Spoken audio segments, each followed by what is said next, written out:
The deafening crack of a gunshot echoed through the main street of Silverpeak, Colorado, halting Harriet Wallace mid-step as she made her way toward the general store. The year was 1875, and at 22 years of age, Harriet had learned to identify the sound of trouble. This particular trouble, she knew without looking, belonged to her father. Harriet's hand tightened around her basket as she turned to face the source of the commotion. Sure enough, there stood Wallace Banking and Loan's sole proprietor, Theodore Wallace, pistol pointed skyward, his face flushed with anger. Opposite him stood Jeremiah Cole, his tall frame relaxed despite the situation, dusty cowboy hat tipped slightly forward, shadowing eyes that never seemed to flinch. "I'll say it one more time, Cole," Theodore's voice carried down the street. "Your family's land isn't worth half what you're asking. Take my offer or lose everything to the railroad anyway." Jeremiah's response was measured, his deep voice carrying just enough for Harriet to hear. "And I'll tell you again, Mr. Wallace, that land's been in my family for 30 years. It's worth every penny I'm asking." Harriet knew she should continue on her way. Her father's business dealings were precisely that business, not her concern, not anymore. Not since he'd arranged her upcoming marriage to Silverpeak's wealthiest bachelor, Howard Prescott, a man 20 years her senior with 2 previous wives already in the ground. "Love is a luxury we cannot afford," her father had told her just last night. "Security, stability, position, these are what matter. Howard offers all 3. Harriet had been raised to believe her father was always right, always. And yet, something about the quiet dignity in Jeremiah Cole's stance made her pause. "You have until the end of the month," her father shouted, lowering his pistol. "Then the bank forecloses." Jeremiah didn't respond this time. His eyes, deep blue beneath the shadow of his hat, had shifted to Harriet. For one breathless moment, their gazes locked. Harriet felt heat rise to her cheeks and quickly looked away, forcing herself to continue toward the general store as her father stormed back into the bank. Inside the mercantile, Harriet tried to focus on her shopping list, but her thoughts kept returning to the confrontation. She knew of the Cole Ranch, of course. Everyone in Silverpeak did. The family had built it from nothing, turning harsh Colorado terrain into one of the most successful cattle operations in the territory until the drought had hit them hard these past 2 years. "Penny for your thoughts, Miss Wallace." Harriet startled, nearly dropping the bolt of fabric she'd been examining. Jeremiah Cole stood beside her, hat now in his hands, revealing dark hair that curled slightly at the ends. "Mr. Cole," she managed, "I was just wondering why your father and I can't seem to have a civil conversation." His smile was warm despite the circumstances. "Can't say I blame you." Harriet glanced around nervously. Being seen speaking with Jeremiah wouldn't please her father. "I don't involve myself in my father's business matters." "Smart policy," Jeremiah nodded. "Though I reckon marriage is more than a business matter." Harriet's eyes widened. "I beg your pardon. News travels fast in Silverpeak. Congratulations on your engagement to Mr. Prescott." His tone was pleasant, but something in his eyes' disappointment perhaps made Harriet's heart beat faster. "Thank you," she replied automatically, though gratitude was far from what she felt about her impending nuptials. Jeremiah studied her face. "You know, my mother always said you can tell if someone's truly happy by looking at their eyes, not their smile." He placed his hat back on his head. "Good day, Miss Wallace." As he turned to leave, Harriet found herself speaking without thinking. "Mr. Cole, I hope things work out with your ranch." He paused, looking back at her with an expression she couldn't quite read. "Some things are worth fighting for, Miss Wallace. Even when the odds seem stacked against you." For reasons she couldn't explain, Harriet felt those words settle deep in her chest, like seeds taking root in fertile soil. That evening, seated at the dinner table across from her father, Harriet pushed her food around her plate while Theodore discussed the details of her upcoming wedding. "Howard has agreed to move the date forward," he announced. 3 weeks from Sunday. "With the railroad coming through, property values will change quickly. Best to have everything settled." Harriet's fork clattered against her plate. 3 weeks, but that's so soon." Her father raised an eyebrow. "Is there a problem?" "No, Harriet struggled to find words that wouldn't anger him. "I thought I would have more time to prepare." Nonsense. Your mother has already begun the arrangements. He returned to his meal. Besides, Howard is eager to have a wife again. His household needs a woman's touch. And what about what I need? The question escaped before Harriet could stop it. Theodore set down his utensils and fixed her with a stern gaze. What you need, Harriet, is to secure your future. Your mother and I won't be here forever, and the world is no place for a woman alone. Howard can provide for you. He's respected, established. What more could you want? Love, Harriet thought, but didn't dare say aloud. The kind of love she'd read about in novels smuggled from the East. The kind she'd glimpsed in rare moments between her parents before her mother had grown quiet and resigned. I understand, Father. Good, he nodded, satisfied, because I've arranged for you to spend some time at Howard's home tomorrow. He thinks it would be beneficial for you to become familiar with the house and staff before the wedding. Harriet's appetite vanished entirely. Yes, Father. Later that night, unable to sleep, Harriet sat by her bedroom window, gazing at the stars scattered across the Colorado sky. From this vantage point, she could just make out the distant outline of the Cole Ranch on the hillside outside town. A small light flickered there, perhaps a lantern in a window or a campfire. She wondered what Jeremiah Cole was doing at this hour, planning his next move against the bank. Or perhaps simply enjoying the freedom she would soon lose forever. The next morning dawned clear and crisp. Harriet dressed carefully in her best day dress, a light blue cotton that her mother said brought out her eyes.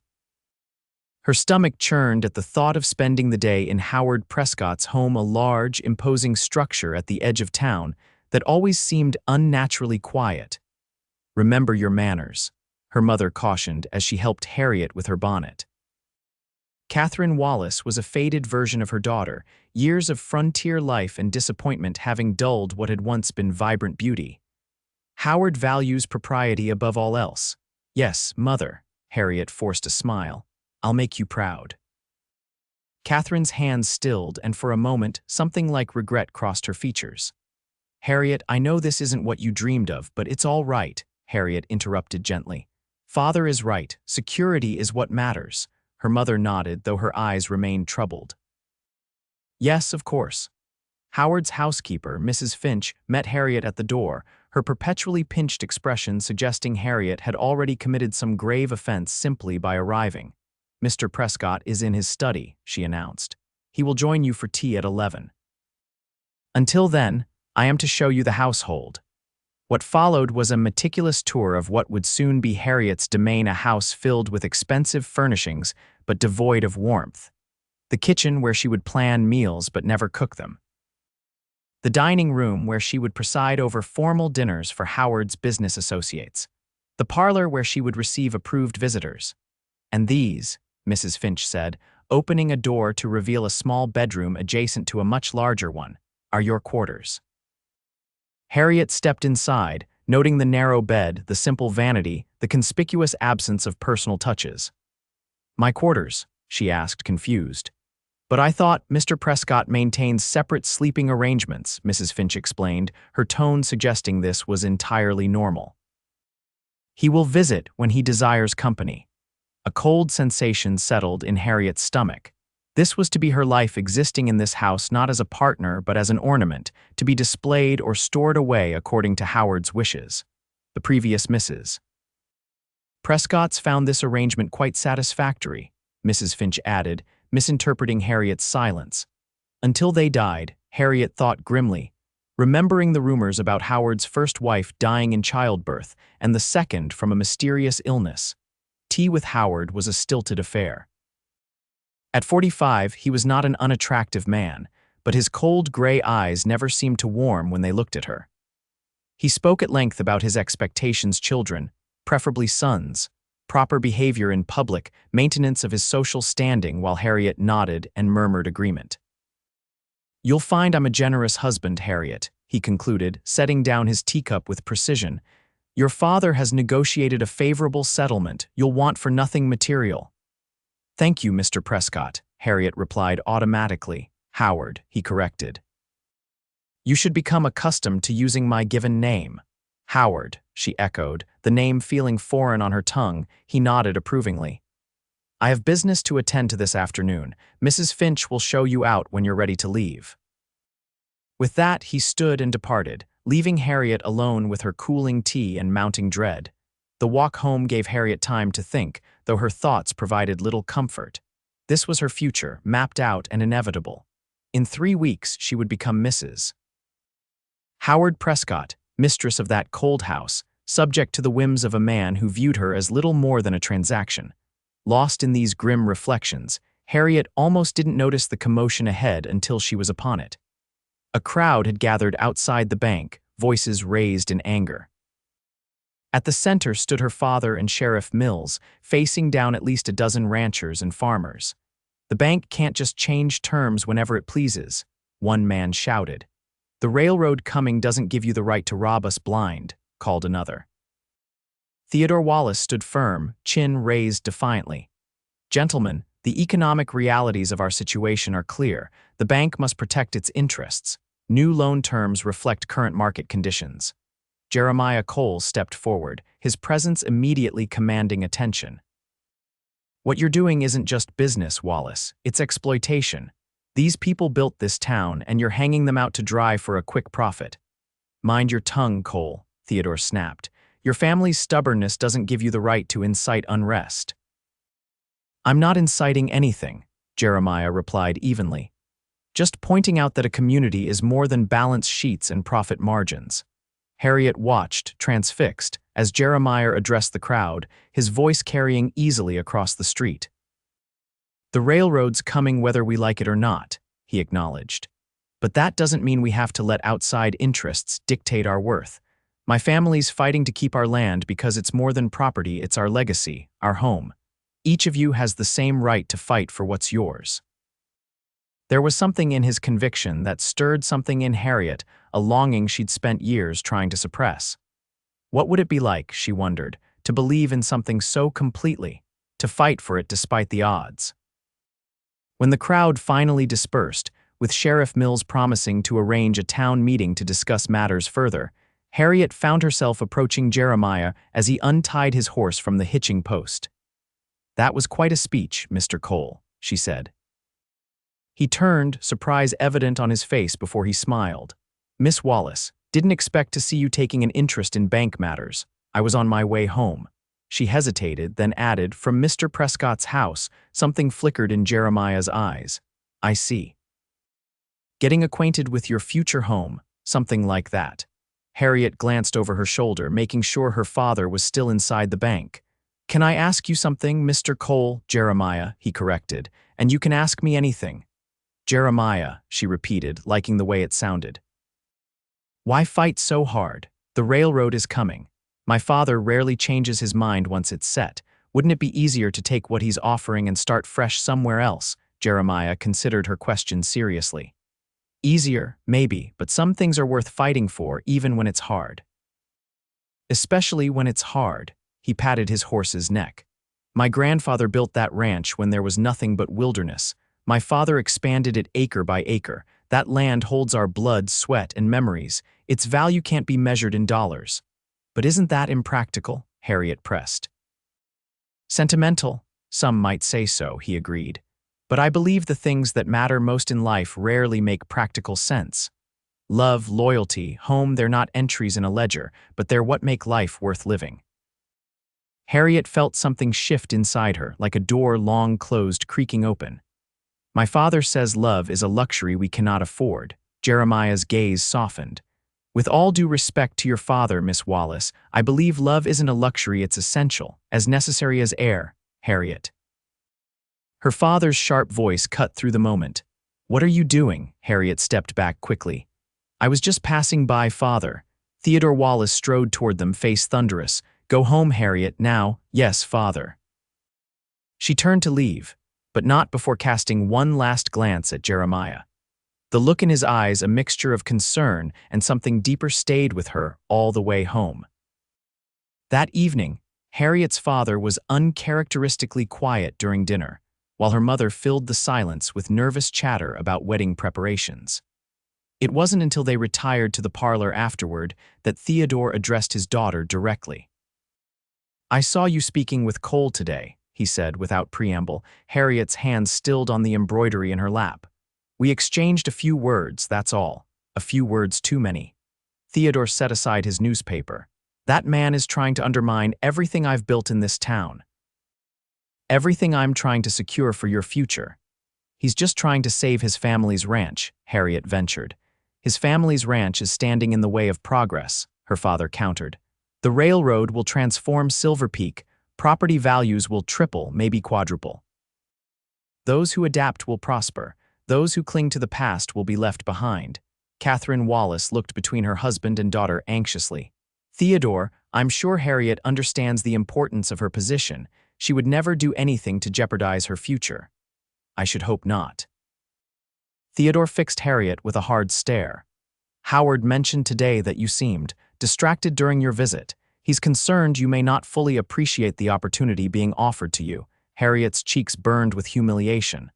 I apologize if I gave that impression. I was merely overwhelmed by the house. Her father's expression softened marginally. It's a fine house, isn't it? Much finer than you could hope for with most men your age. Howard has built something substantial, something that will last. Like a mausoleum, Harriet thought, but nodded obediently. Good. Theodore seemed satisfied.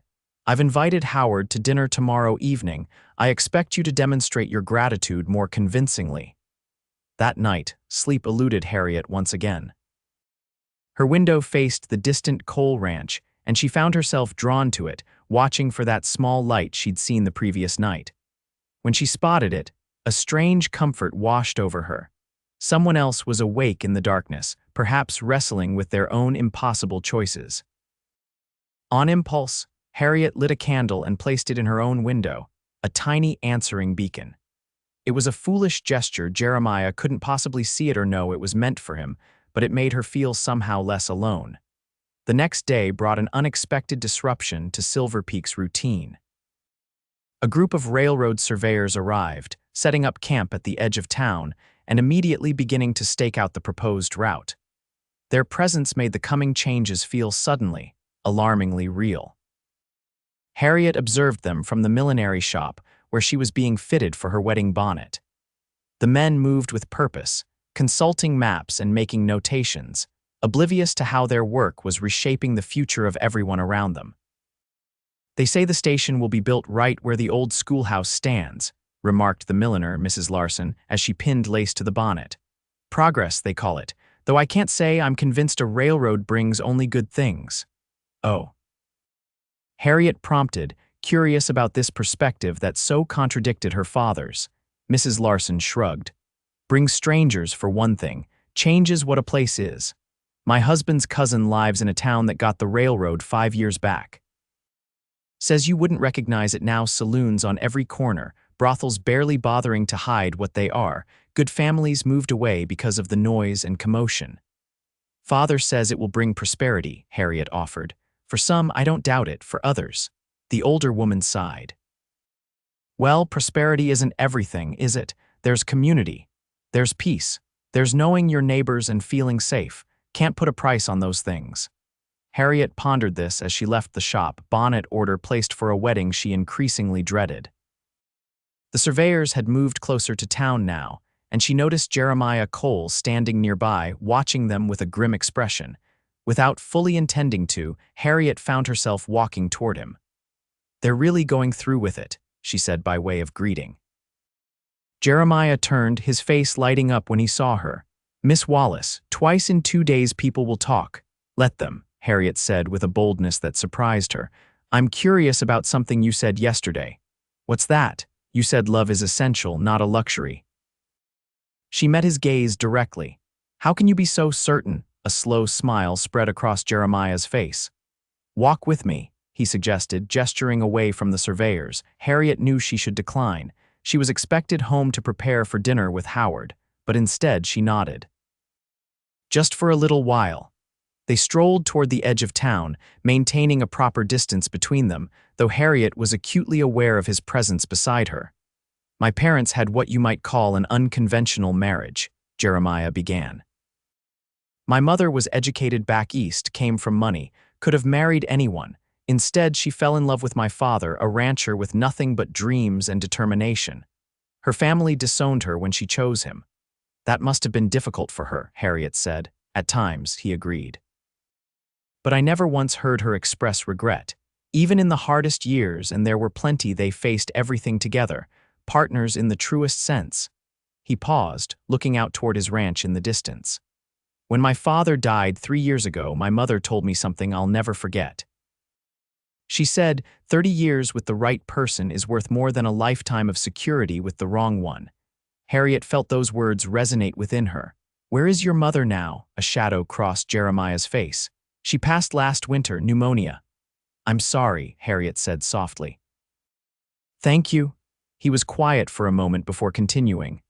That's how I know love isn't a luxury, Harriet. I saw what my parents had, the strength it gave them, the purpose. Without that, what's the point of security, of wealth? They're just empty trappings. They had reached a small creek that marked the boundary of town. Jeremiah stopped, turning to face her fully. May I speak plainly? He asked. Harriet nodded, heart racing. I've watched you around town for years, he admitted. Always so composed, so proper. But sometimes, when you think no one's looking, there's a spark in you, a longing for something more than what this town offers. Am I wrong? No, Harriet whispered, stunned by his perception. You're not wrong. Then I have to ask, are you marrying Howard Prescott because you want to, or because it's what's expected of you?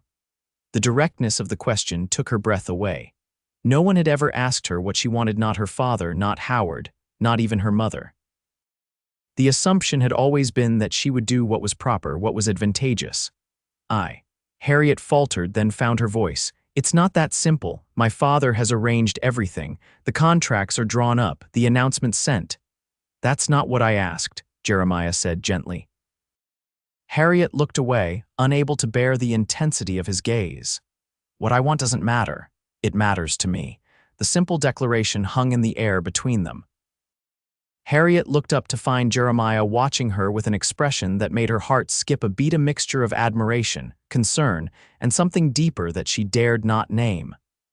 I should go, she said finally. They're expecting me. Jeremiah nodded, though disappointment flickered across his features. Of course. As they turned back toward town, he spoke once more. Harriet, that light in your window last night, was it meant for me to see? Heat rushed to Harriet's cheeks. You saw it, I did. His smile was warm. It was a comfort in the darkness.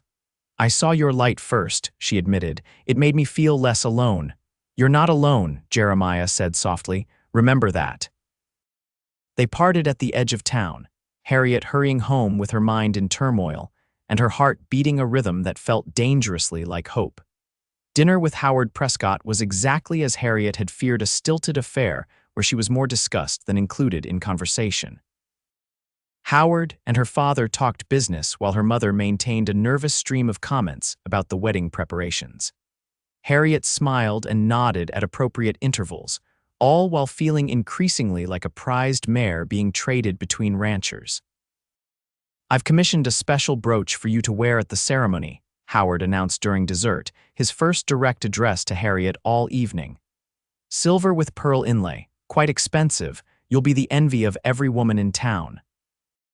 That's very generous, Harriet replied, forcing enthusiasm into her voice. Howard has excellent taste, her father approved. You're a fortunate young woman, Harriet, am I? She wondered, thinking of Jeremiah's words by the creek. What good was a silver brooch if it came attached to a lifetime of emptiness? After dinner, Howard requested a private moment with his fiancée. They stood in the parlor, Harriet's parents having tactfully withdrawn to give them privacy, though the door remained pointedly ajar.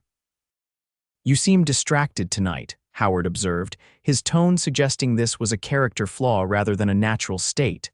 I apologize, Harriet said automatically. I've had much on my mind with the wedding preparations. Howard nodded, satisfied with this explanation. I've been thinking about our future, Harriet. With the railroad coming, there will be opportunities for expansion. I've already purchased additional properties in anticipation of the growth. How forward-thinking of you, Harriet murmured. Indeed. My first wife never understood business matters, but my second had a reasonable grasp of household economy. I hope you'll follow Margaret's example rather than Elizabeth's. Harriet forced a smile.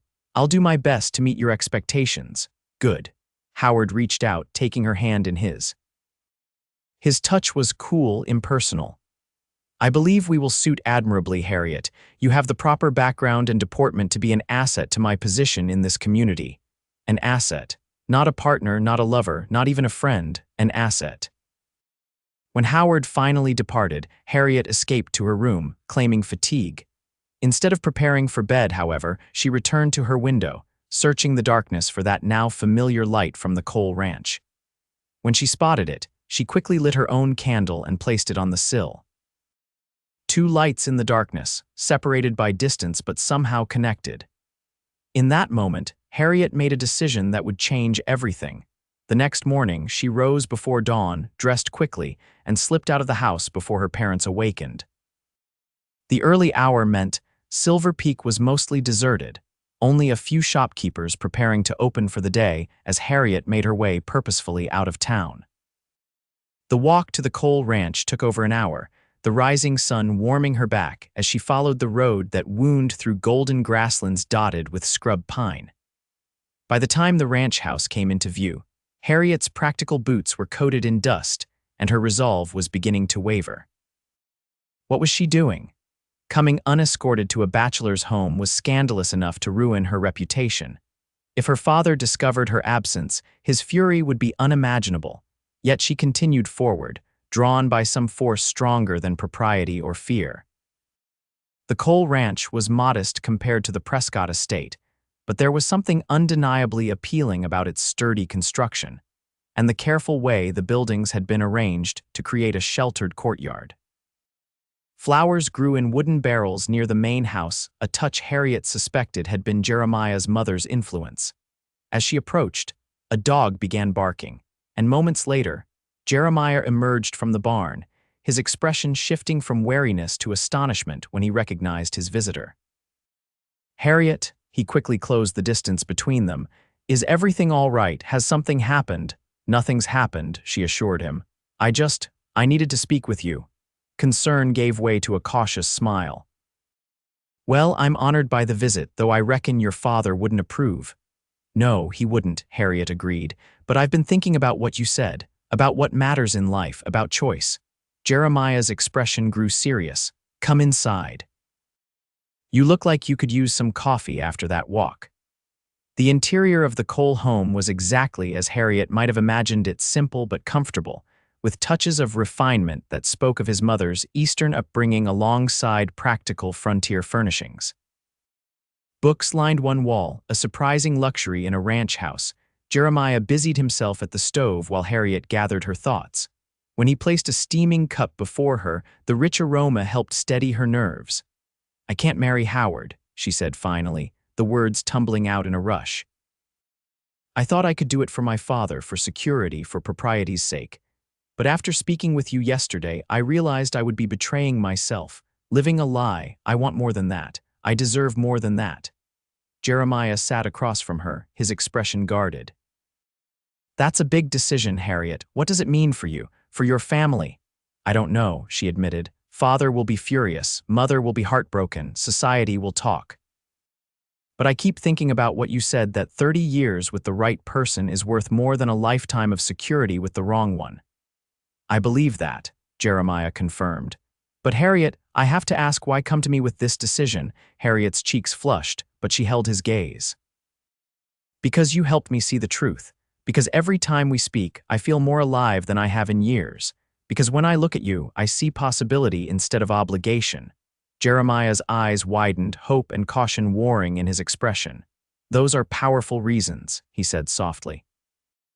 "But there's something you should know before you make any irrevocable decisions." "What's that?" "The bank is foreclosing on the ranch at the end of the month," he said simply. "Your father won't budge on the terms, and I can't meet them.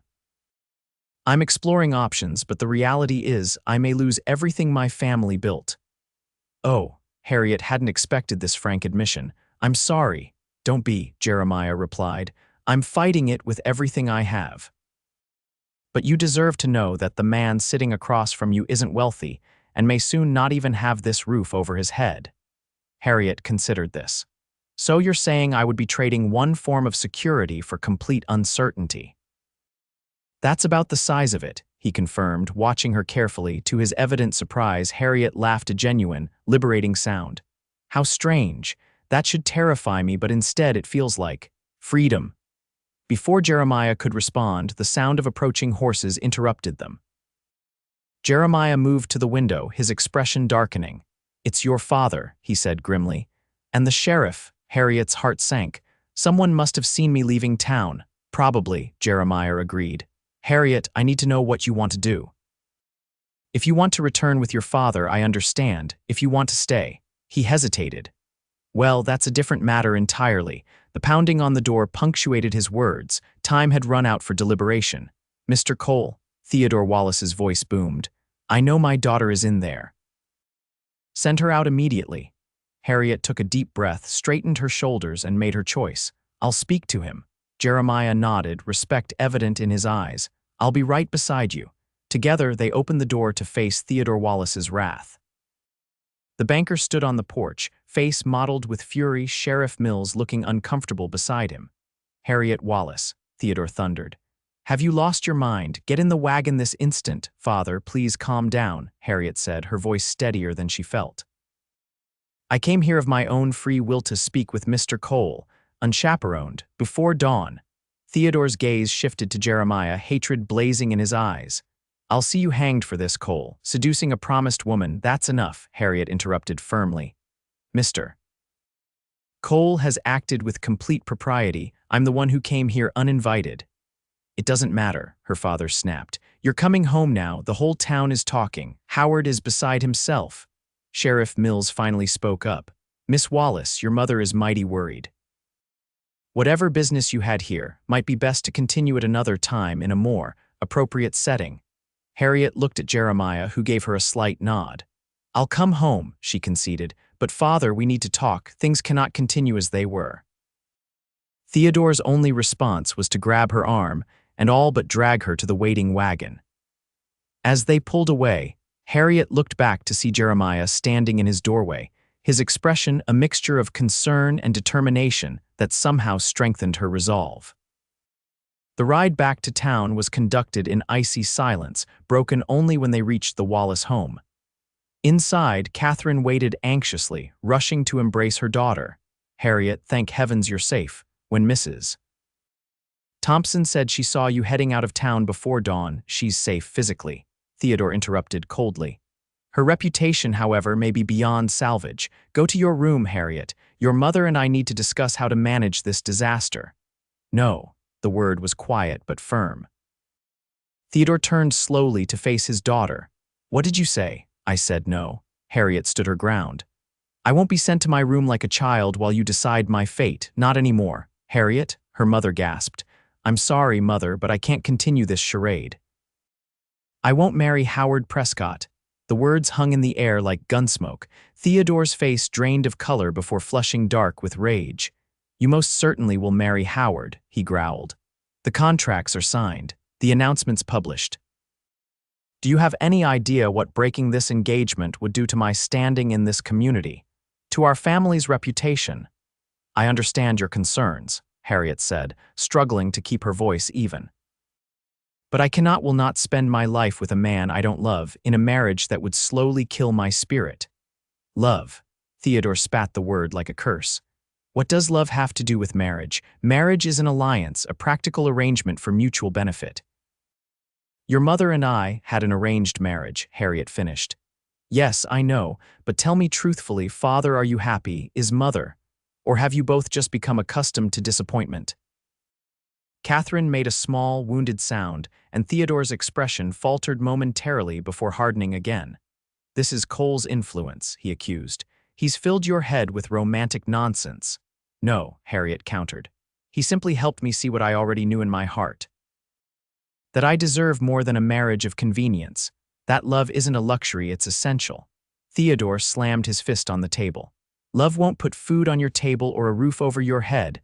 Love won't protect you from the harsh realities of this world." "Perhaps not," Harriet acknowledged. "But neither will a loveless marriage to a man who sees me as property to be acquired." A heavy silence fell. Catherine looked between her husband and daughter, conflict evident on her face. "Theodore," she ventured finally. Perhaps we should consider. There's nothing to consider, he cut her off. Harriet will marry Howard as planned. In the meantime, she will not leave this house without an escort. She will receive no visitors, and she will write a letter of apology to Howard for today's embarrassment. And if I refuse, Harriet challenged, Theodore's expression turned calculating. Then I will ensure Jeremiah Cole loses not just his ranch but his freedom. Theft, fraud, the charges hardly matter. A man in my position can make life very difficult for someone with no resources and few allies. Harriet felt the blood drain from her face. You wouldn't. Try me. Her father's voice was cold. Now go to your room while I send word to Howard that you've been found and the wedding will proceed as planned. Defeated for the moment, Harriet retreated upstairs, her mind racing. She had underestimated her father's determination and his capacity for cruelty. The threat against Jeremiah wasn't idle. Theodore Wallace had the influence to make good on it.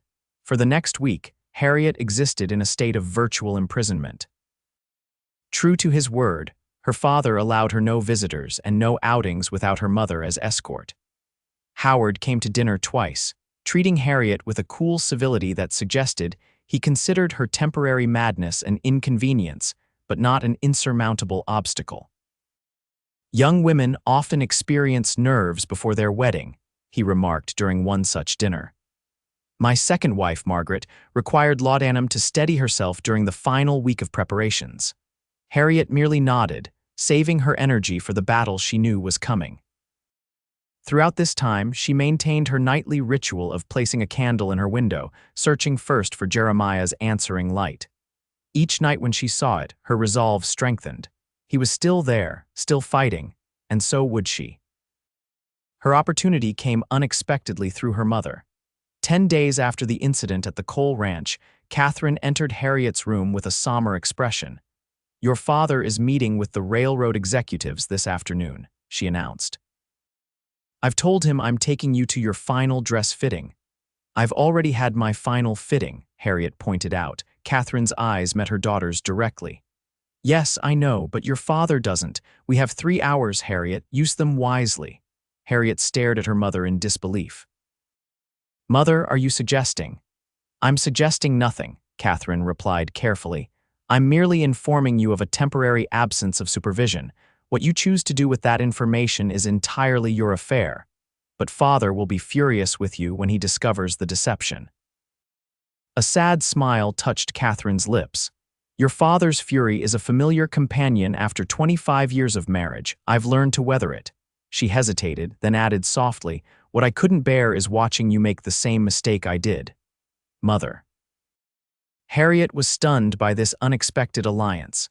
Don't misunderstand me, Catherine cautioned. I don't approve of your behavior with Mr. Cole. It was reckless and improper, but, she sighed deeply, but I also remember being your age and having dreams beyond what my parents had planned for me. Dreams I surrendered for security and respectability. Do you regret it? Harriet asked, voicing the question that had haunted her for years. Catherine considered this carefully. Regret is a luxury of the young, Harriet. At my age, one simply acknowledges the path not taken and makes peace with the one chosen. She straightened, her practical nature reasserting itself. Now, we should leave within the half hour if this plan is to work. 30 minutes later, they departed the Wallace home together. At the edge of town, Catherine stopped the buggy. I'll be at Mrs. Larson's shop if you need me, she said. Return there no later than 4 o'clock. Harriet embraced her mother tightly. Thank you for understanding. I don't understand, Catherine corrected gently. But I love you enough to let you find your own way, even if it leads to heartbreak. With that blessing mixed as it was Harriet set off toward the Cole Ranch for the second time, her heart lighter despite the uncertainty that lay ahead. She was halfway there when she spotted a rider approaching from the direction of the ranch. Even at a distance, she recognized Jeremiah's tall figure on horseback. He spotted her at almost the same moment, urging his horse forward until they met on the dusty road. Harriet. He dismounted quickly, concern evident in his expression. What are you doing out here alone? Your father thinks I'm at a dress fitting, she supplied. I have a few hours of freedom thanks to my mother. Relief replaced worry on Jeremiah's face. I was just heading into town to find some way to get a message to you. I have news. Good or bad? Harriet asked, suddenly anxious. Both, I think. He led his horse to the shade of a nearby cottonwood, gesturing for Harriet to join him. I've found a potential solution to my financial problems. A cattle buyer from Denver is interested in purchasing my entire herd at a fair price enough to pay off the bank and have something left over. Jeremiah, that's wonderful, Harriet exclaimed. It would mean starting over, he cautioned. Building the herd from scratch, years of hard work ahead. But you'd keep the ranch, Harriet pointed out. Your family's legacy would be preserved. Yes, his expression grew serious. But there's a catch. The buyer wants delivery in person in Denver. I'd need to leave immediately tomorrow at dawn and be gone at least 2 weeks. 2 weeks. Harriet's heart sank. But my wedding is in 11 days. I know. Jeremiah took her hands in his touch sending warmth through her despite the gravity of the situation. That's why I was coming to find you. Harriet, I have to ask you something important and I need an honest answer. She nodded, heart pounding. If I can save the ranch, if I can come back with enough money to stand on my own 2 feet, would you consider a future with me instead of Howard? The directness of the question took her breath away. Are you proposing, Jeremiah Cole? A smile curved his lips. Not formally, not yet. That would come later when I can offer you more than uncertainty and hard work. For now, I'm asking if you'll wait for me, if you'll give us a chance to discover what might be possible between us. Harriet didn't hesitate. Yes, I'll wait for you. Joy lit Jeremiah's face, but it quickly tempered with practicality. Your father won't make it easy, and Howard, let me worry about them, Harriet said with more confidence than she felt. You focus on saving your ranch. When you return, we'll face whatever comes together. Together, Jeremiah repeated, the words sounding like a promise. I like the sound of that. They talked for another hour, planning as best they could with so many uncertainties ahead. Jeremiah would leave at dawn with his ranch hands and cattle, making the journey to Denver as quickly as possible. He would return with proof of payment enough to satisfy the bank's demands and silence Theodore's objections to his character, if not his suit. Keep watching for my light, Jeremiah said as they reluctantly prepared to part. When you see it again, you'll know I've returned. I will, Harriet promised. Every night. Their goodbye was bittersweet, full of hope for the future but shadowed by the obstacles still before them. As Jeremiah mounted his horse, he looked down at Harriet with an intensity that made her heart race. Harriet Wallace, he said softly, when I return, the first thing I intend to do is tell you properly what I've known since that day by the creek that I'm falling in love with you. Before she could respond, he leaned down from the saddle and brushed his lips against hers, a brief, tender kiss that felt like both a beginning and a promise. Be safe, she whispered as he straightened. You too. With a final smile, he turned his horse toward the ranch and rode away, leaving Harriet standing in the road, her fingers touching her lips where the warmth of his kiss lingered. That evening, Harriet watched from her window as the sun set behind the distant mountains. When darkness fell, she searched for the light from the Cole ranch, but for the first time in weeks, there was only darkness. Jeremiah was already preparing for tomorrow's departure. Instead of disappointment, Harriet felt a surge of determination. She lit her own candle and placed it in the window, a beacon of hope in the darkness, a promise kept despite the distance growing between them. The days that followed tested Harriet's resolve in ways she hadn't anticipated. Howard, informed of her illness that had necessitated her mother taking her home early from the dress fitting, became a more frequent visitor, bringing expensive gifts and speaking of their future with an ownership that made Harriet's skin crawl. I've decided we'll take a trip to San Francisco after the wedding, he announced during one such visit. The journey will be arduous, but I believe the experience will be educational for you. Harriet nodded noncommittally, her thoughts with Jeremiah and the cattle drive to Denver. Her father, meanwhile, had intensified his pressure, alternating between stern lectures about duty and thinly veiled threats about what would happen to that Cole boy if Harriet continued her defiance. The sheriff found evidence of rustling on the neighboring Pearson property, he mentioned casually one evening. Strange how such activities often increase when certain elements become desperate for money. Harriet wasn't fooled. Are you suggesting Jeremiah is a rustler, father? Theodore's smile was cold. I'm merely noting a correlation, one that Sheriff Mills finds quite interesting. Only her mother provided any support, offering silent encouragement through small gestures and extra candle left in Harriet's room. A book of poetry slipped beneath her pillow. A gentle squeeze of her hand when Theodore wasn't looking. As the wedding date drew closer, preparations intensified. Harriet endured final fittings for a dress she hoped never to wear, tastings for a wedding feast she prayed would never be served, and endless discussions about floral arrangements and music selections that made her want to scream with frustration. Each night, she lit her candle and searched the darkness for Jeremiah's answering light. Each night, she was met with only darkness. 9 days after Jeremiah's departure, disaster struck. Harriet was helping her mother address the final wedding invitations when Howard arrived unexpectedly, his expression triumphant. "Theodore," he called as he entered without waiting to be announced. "I have excellent news." Harriet's father emerged from his study, eyebrows raised at the interruption. "What is it, Howard? The coal problem has been resolved," Howard announced, casting a pointed look at Harriet. "Word just arrived from Denver. There was an incident with the cattle drive, stampede apparently. Several men injured, significant losses." Harriet felt the blood drain from her face. "Was anyone killed?" she managed to ask, her voice barely audible. Howard shrugged, the gesture dismissive. "Reports are unclear. But the relevant information is that Cole won't be returning with enough money to save his ranch. The bank can proceed with foreclosure as planned." Theodore's satisfied smile made Harriet's stomach turn. Excellent news indeed. "The railroad representatives will be pleased to hear the land will be available without complications." Harriet stood abruptly, the invitation she'd been addressing fluttering to the floor.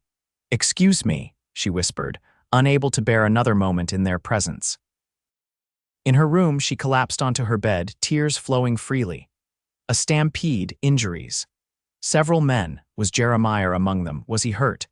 Worse, the uncertainty was unbearable. That night, Harriet kept her vigil at the window with renewed desperation, searching for a light that didn't appear. The next night was the same, and the next. 3 days of uncertainty, of imagining the worst, of planning desperate escapes that she knew were impossible. The day before her wedding dawned clear and bright, mocking her despair with its perfect blue sky. The house bustled with activity, deliveries arriving, servants polishing silver, her mother supervising it all with attention that suggested she felt Harriet's unhappiness acutely. By mid-afternoon, Harriet could bear it no longer. Taking advantage of a moment when everyone was occupied with the arrival of the wedding cake, she slipped out the back door and made her way to the telegraph office. "I need to send a message to Denver," she told the operator, an elderly man who regarded her with surprise. "Cutting it close for wedding business, aren't you, Miss Wallace?" he remarked. "It's urgent," Harriet insisted, pushing forward the message she'd hastily written. Requesting information on Jeremiah Cole's stop cattle drive from Silverpeak. Stop reports of stampede and injuries. Stop urgent reply requested. Stop Harriet Wallace. The operator's eyebrows rose as he read it, but he said nothing as he transmitted the message. "Might be a while for a reply," he warned. "Lines have been busy with railroad business." "I'll wait," Harriet declared, settling onto the bench by the window. An hour passed, then 2. The operator periodically checked for responses, but nothing came for Harriet. The sun was beginning to set when the door opened and her father entered, his expression thunderous. "Harriet Wallace," he growled. "Your mother is beside herself. The rehearsal dinner guests arrive in an hour and here you sit, sending telegrams about that worthless Cole boy. How did you know?" Harriet asked, though the answer was obvious in a town the size of Silverpeak.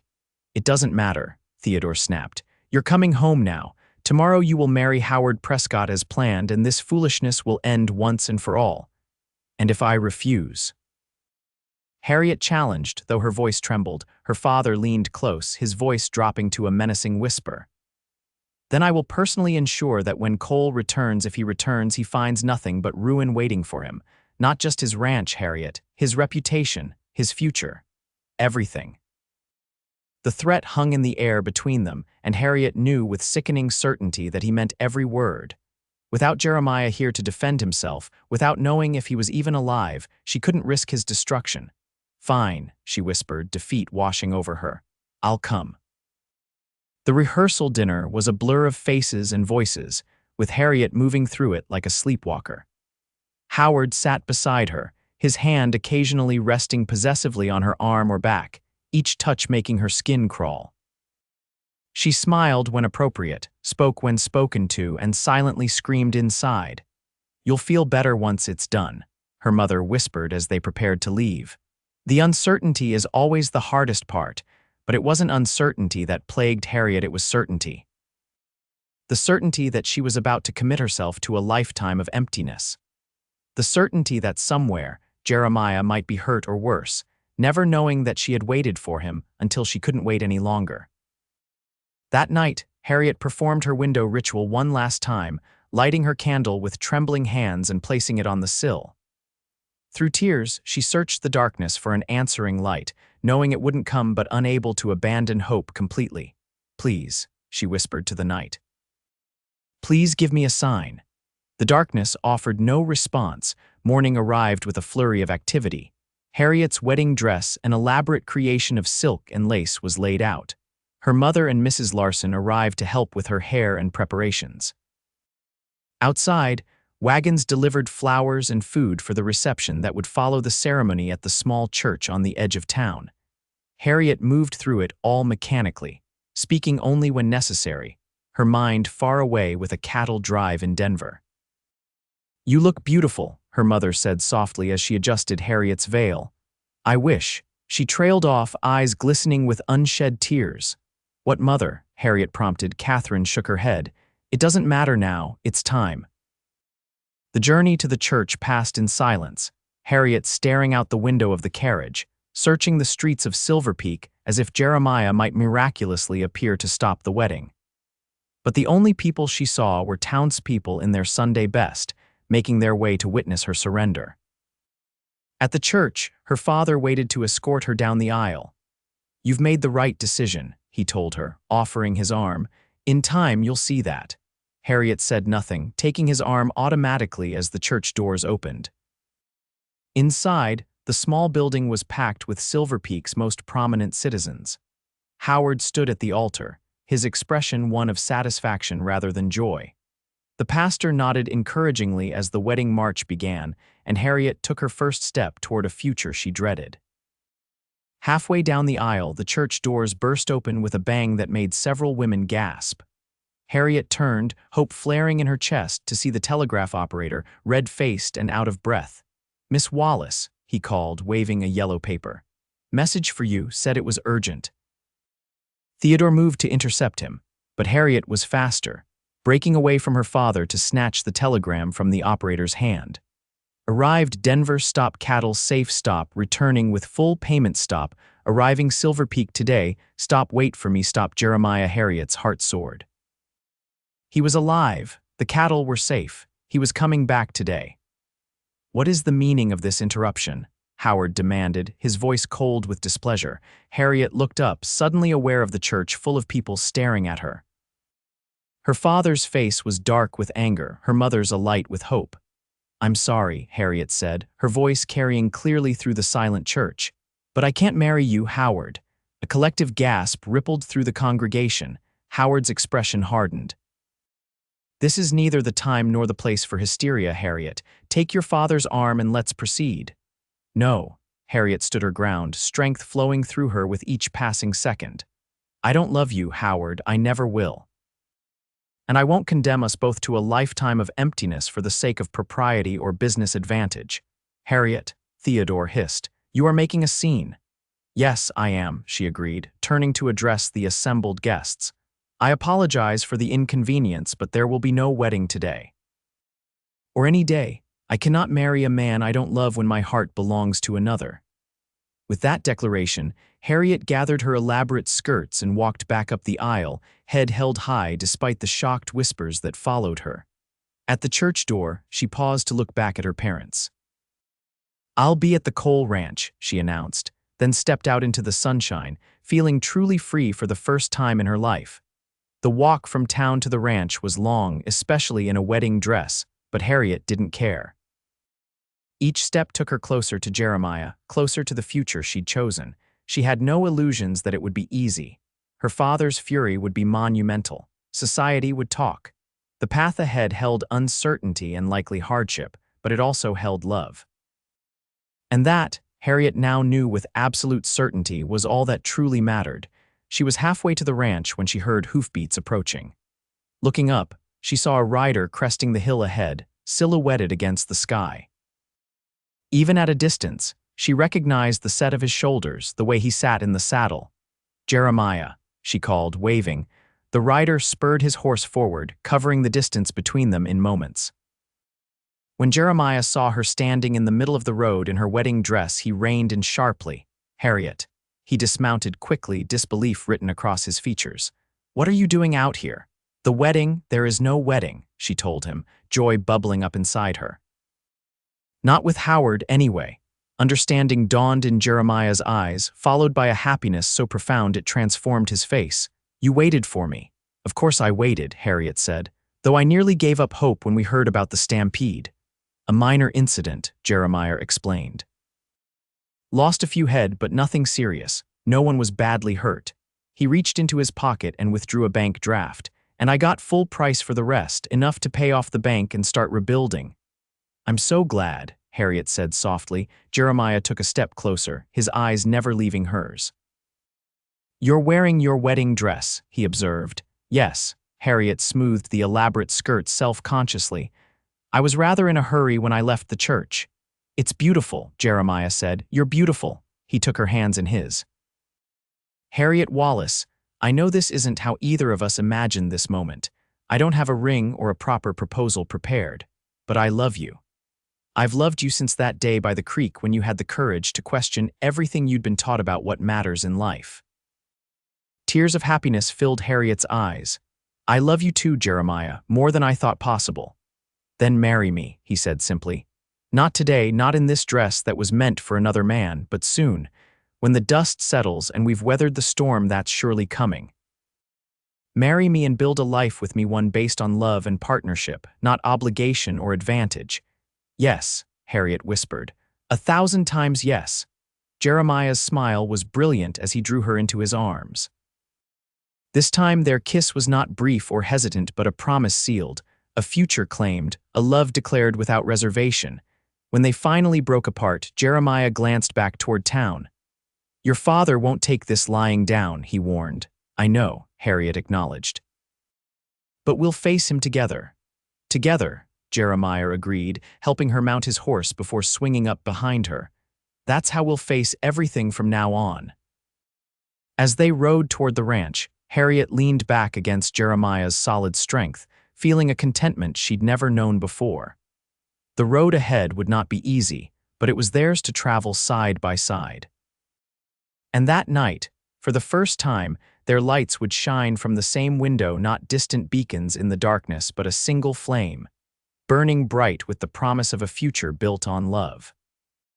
5 years later, Harriet Cole stood on the porch of the ranch house, watching her husband return from the fields with their 3-year-old son perched proudly in front of him on the saddle.